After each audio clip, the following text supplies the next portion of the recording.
कहानी निफ्लहेम ग्रह पर एक बर्फीली दरार में शुरू होती है, जहां मिकी बार्न्स बहुत ऊंचाई से गिर गया होता है।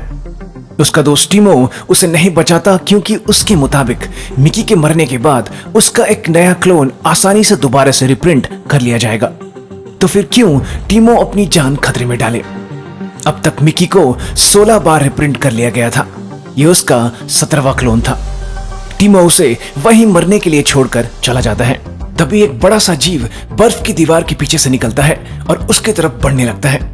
मिकी मन ही मन सोचता है कि चलो ठंड से धीरे धीरे जमकर मरने से तो इस जीव के हाथों 1 सेकंड में ही मरना अच्छा।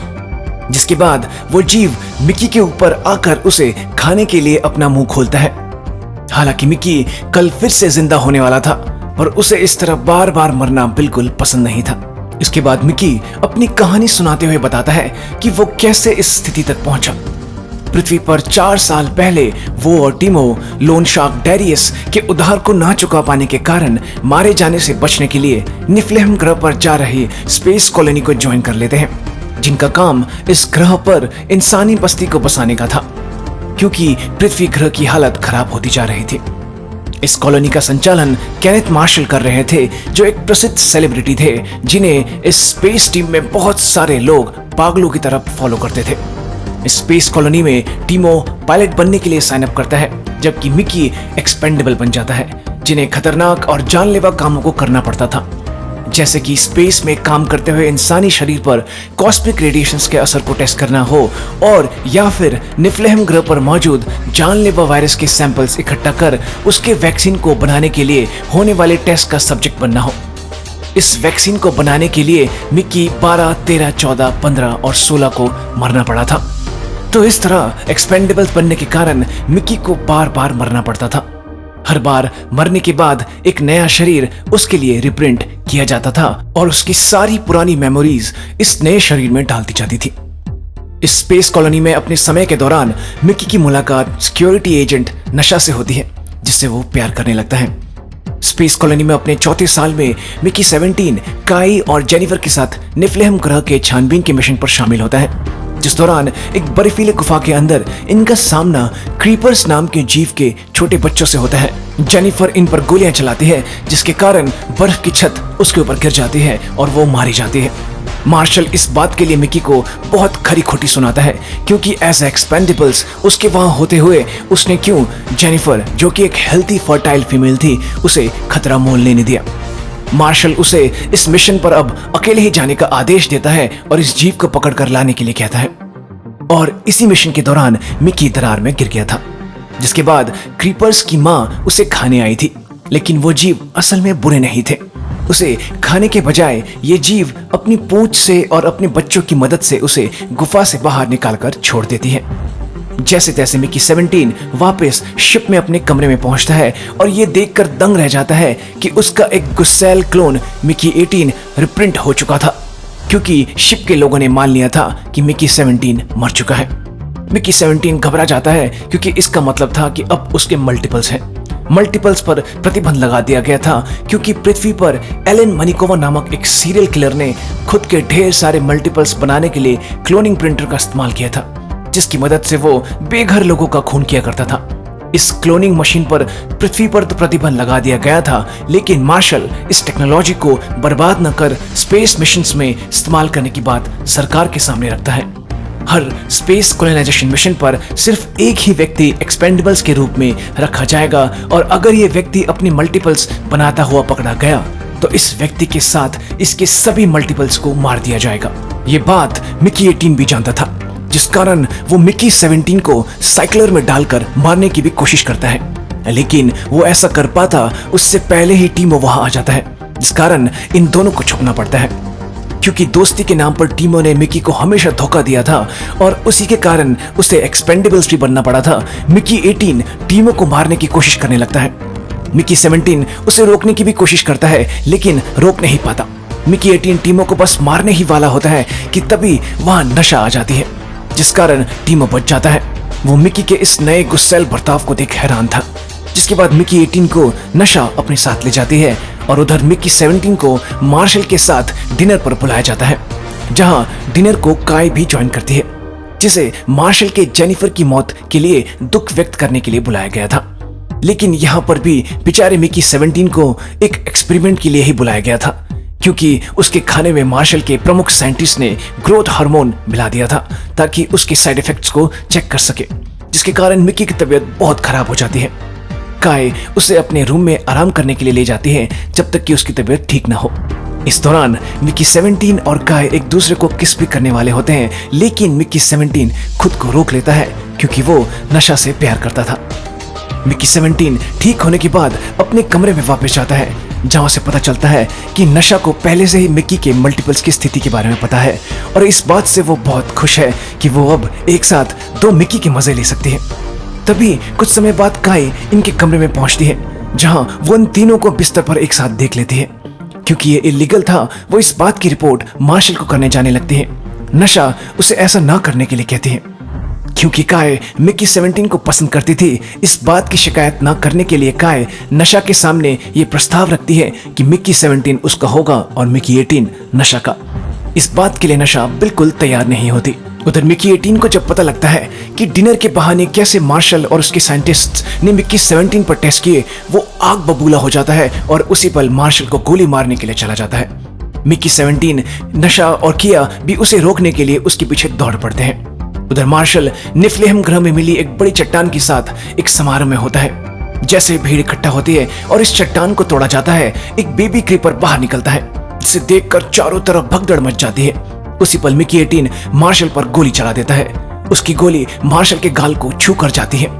उस बेबी क्रीपर को मिकी 17 पकड़ लेता है, जिसके बाद नशा और मिकी 17 मिकी 18 को दोबारा गोली मारने से रोक देते हैं। काय मिकी 18 के हाथ से बंदूक ले लेती है। उसी पल एक और बेबी क्रीपर पत्थर के अंदर से निकलता है। काय और बाकी सिक्योरिटी टीम उसे गोलियों से भून डालती है, जिसके बाद मार्शल इन तीनों को जेल में डाल देता है। जेल में कैद मिकी 17 नशा को बताता है कि कैसे उन क्रीपर्स ने उसे बचाया था, जिससे नशा को एहसास होता है कि ये क्रीपर्स उस तरह से खतरनाक और हानिकारक नहीं है जैसा कि मार्शल सबको विश्वास दिला रहा है, और ये बात सबको पता चलनी चाहिए। उसी पल टीमो और उसका साथी वहां चोरी छुपे पहुंचते हैं। वो मिकी 17 को बताता है कि उसे लोन शार्क डैरियस के आदमी की चिट्ठी मिली है, जिसमें लिखा है कि अगर मैं तुम्हें मारकर टुकड़े करने का वीडियो वापस धरती पर भेजूं तो हमारा उधार माफ कर दिया जाएगा। टीमो मिकी 17 को दोस्ती की दुहाई देते हुए कहता है, मुझे तुम्हें मारना ही होगा वरना डैरियस का आदमी मुझे मार देगा। तुम एक्सपेंडेबल्स हो मिकी 17, तुम्हें मारने पर ये लोग तुम्हें दोबारा से रिप्रिंट कर देंगे, लेकिन अगर मैं मारा तो मेरी कहानी खत्म। जिसके बाद मिकी 17 को बेहोश कर टीमो उसके शरीर के टुकड़े करने वाला होता है कि तभी मिकी 18 मिकी 17 को छोड़ उसे मारने की बात कहता है। लेकिन ये मिकी 18 और नशा की चाल थी, जिसमें टीमो और उसके साथी को फंसाकर ये इन्हें बेहोश कर देते हैं। बाहर निकलकर नशा गुस्से में टीमो को मारने वाली होती है, लेकिन मिकी 17 उसे रोक देता है। इनके भागने से पहले वहां एजेंट ज़ीक आ जाते हैं, जो इन तीनों को पकड़कर रिसाइकिल एरिया में ले जाते हैं। रिसाइकिल एरिया की तरफ जाते हुए इन्हें पता चलता है कि जब से बेबी क्रीपर ने रोना और चिल्लाना शुरू किया है, शिप के चारों तरफ ढेर सारे क्रीपर्स इकट्ठा हो गए हैं। ये सभी रिसाइकिल एरिया में पहुंच जाते हैं, जहां येल्फा बेचारे उस मासूम बेबी क्रीपर की पूंछ को काटकर सूप बना लेती है, ये देखने के लिए कि क्या इनके शरीर के मीट को ये इंसानों के खाने के तौर पर इस्तेमाल कर सकते हैं कि नहीं। उसी पल मार्शल वहां पहुंचता है। दोनों मिकी को मारने से पहले वो इनकी मेमोरी को परमानेंटली डिलीट कर देता है, ताकि दोबारा से मिकी का अब रिप्रिंट न किया जा सके। नशा इन्हें बचाने के लिए कहती है कि मिकी 18 ने गोली असल में मार्शल को क्रीपर्स से बचाने के लिए चलाई थी, और मिकी 17 से उसे पता चला है कि ये क्रीपर्स जानलेवा नहीं है। अगर ये सच में खतरनाक होते तो ये इस तरह शांति से अभी तक शिप के बाहर इकट्ठा होकर खड़े नहीं रहते। ये मासूम जीव हैं जिनसे इंसानों को कोई खतरा नहीं, लेकिन मार्शल उसकी एक नहीं सुनता और बेबी क्रीपर को साइक्लर में मरने के लिए फेंक देता है। नशा बड़ी मुश्किल से बेबी क्रीपर को साइक्लर में गिरने से बचाती है। इसके बाद मार्शल अपने साइंटिस्ट को इनके शिप के बाहर बड़ी तादाद में इकट्ठा क्रीपर्स को जहरीले नर्व गैस का इस्तेमाल कर मारने का ऑर्डर देता है, लेकिन उसकी पत्नी येल्फा उसे ये सुझाव देती है कि इन दोनों मिकीज को नीचे भेजा जाए, और जो भी मिकी क्रीपर्स के सबसे ज्यादा पूंछ काट कर लेके आएगा वो जिंदा रहेगा। येल्फा इन पूंछों की मदद से सॉस बनाना चाहती थी, जो खाना बनाने में इंसानों के कई सालों तक काम आएगा।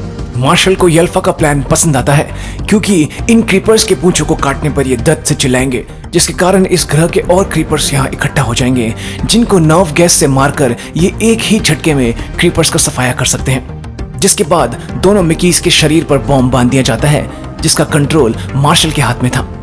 दोनों मिकीज को शिप से बाहर उतार दिया जाता है। उसी पल जूनियर साइंटिस्ट डॉर्थी मिकी 17 को एक ट्रांसलेटर डिवाइस देती है, जिसकी मदद से वो क्रीपर्स से बात कर सकता था। क्रीपर्स के झुंड से होते हुए ये दोनों मदर क्रीपर के पास पहुंचते हैं और ट्रांसलेटर की मदद से मिकी 17 उससे बात करने लगता है। मदर क्रीपर मिकी 17 को बताती है कि वो सभी यहाँ बेबी क्रीपर, जिसका नाम जोको है, उसे वापस ले जाने आए हैं।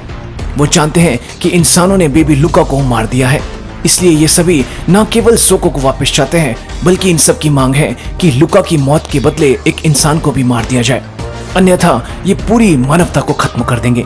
तभी मदर क्रीपर जोर से दहाड़ती है, जिसके बाद वहां मौजूद सभी क्रीपर्स बहुत भयंकर आवाज पैदा करने लगते हैं, जिससे दोनों मिकीज के कान में बहुत तेज दर्द होने लगता है। मदर क्रीपर कहती है, यह आवाज तुम इंसानों के दिमाग को नष्ट कर देगी। मिकी 17 तुरंत शिप की तरफ इशारा करने लगता है, जिसे नशा समझ जाती है कि वो बेबी जुको को बाहर लाने की बात कह रहा है। उधर मार्शल मिकी 17 को क्रीपर्स को मारने की बजाय मदर क्रीपर के साथ शांतिपूर्वक बातचीत करता हुआ देखता है, जो कि मार्शल की इमेज के लिए बिल्कुल अच्छा नहीं था, क्योंकि वो इन क्रीपर्स को मारकर खुद को इंसानों का रक्षक दिखाना चाहता था। इसलिए वो क्रीपर्स और मिकी को खुद मारने के लिए बाहर जाने का फैसला करता है। मार्शल के जाते ही नशा यल्फा पर हमला कर देती है और धमकी देती है कि अगर वो जोको को नहीं जाने देंगे तो वो यल्फा की गर्दन तोड़ देगी। एजेंट सीक नशा की मदद करते हैं और जोको की रस्सी को पकड़ लेते हैं और उसे वादा करते हैं कि उसके यल्फा को छोड़ने पर वो उसे जोको को ले जाने देंगे। नशा यल्फा को छोड़ देती है, लेकिन अगले ही पल यल्फा जीक के हाथ पर चाकू से हमला करती है, जिसके कारण जोको की रस्सी जीक से छूट जाती है। जोको साइक्लर के लावा में गिरने ही वाला होता है कि नशा एक बार फिर उसे बचा लेती है। एजेंट जीक अपने गार्ड्स के साथ यल्फा और उसके गार्ड्स को गिरफ्तार कर लेते हैं। नशा जीक का धन्यवाद करते हुए तुरंत जोको को लेकर बाहर की तरफ भागती है। उधर बाहर मार्शल अपने गार्ड्स के साथ मदर क्रीपर को बंदूक से मारने के लिए पहुंच जाता है। खतरे को भांपकर कुछ क्रीपर्स मदर क्रीपर को चारों तरफ से घेरकर एक पहाड़ जैसा बना लेते हैं और मार्शल और उसके गार्ड्स को भ्रम में डालने के लिए बाकी क्रीपर्स भी इसी तरह के अलग अलग पहाड़ बना लेते हैं। उसी पल नशा जोको को लेकर मिकी 17 के पास पहुंच जाती है। मिकी 17 तुरंत मदर क्रीपर को जोको को सौंप देता है, जो अपने बच्चे को पकड़ लेती है और अपनी लार से उसके घाव को ठीक करने लगती है। उधर चारों तरफ मची भगदड़ के कारण मार्शल और उसके गार्ड्स को मदर क्रीपर नहीं मिलती। इसी भगदड़ का फायदा उठाकर मिकी 18 मार्शल पर हमला कर देता है, जिसे देख मार्शल के गार्ड्स भाग जाते हैं। मार्शल उस पर गोलियां बरसाने लगता है, लेकिन मिकी 18 इनसे बचते हुए उसकी गाड़ी तक पहुंच जाता है और उसे बुरी तरह से पीट कर अधमरा कर देता है। मार्शल के हाथ पर लगे बॉम्ब के बटन को दबाने से पहले मिकी 18 मदर क्रीपर की तरफ चिल्लाता है, जिसके कारण मदर क्रीपर, मिकी 17 और नशा उसकी तरफ देखने लगते हैं।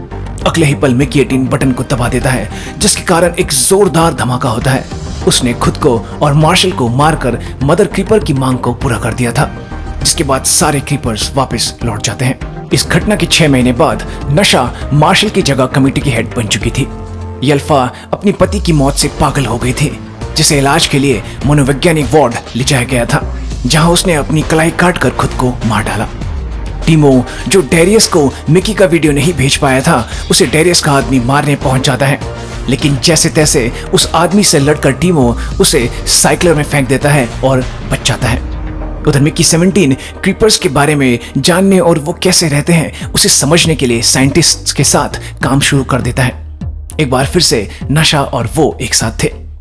काय को भी अपने लिए एक नया साथी मिल गया था, लेकिन अभी भी मिकी को यल्फा के बुरे सपने आते रहते थे, जिसमें यल्फा क्लोन प्रिंटर की मदद से एक नए मार्शल को दोबारा से प्रिंट करती थी, लेकिन ये सिर्फ एक सपना था। वर्तमान में मिकी एक समारोह में बैठा हुआ था। कमेटी ने एक्सपेंडेबल्स प्रोग्राम को बंद करने और क्लोन प्रिंटर को नष्ट करने का फैसला लिया था। इसी चीज के लिए यह समारोह आयोजित किया गया था, जहां मिकी 17 के हाथों इस क्लोन प्रिंटर का अंत होना था। मिकी अब मिकी 17 के नाम से नहीं, बल्कि उसके असली नाम मिकी बार्न्स से जाना जाने वाला था। इतिहास में उसका नाम क्लोन प्रिंटर को नष्ट करने वाले के रूप में दर्ज हो गया था।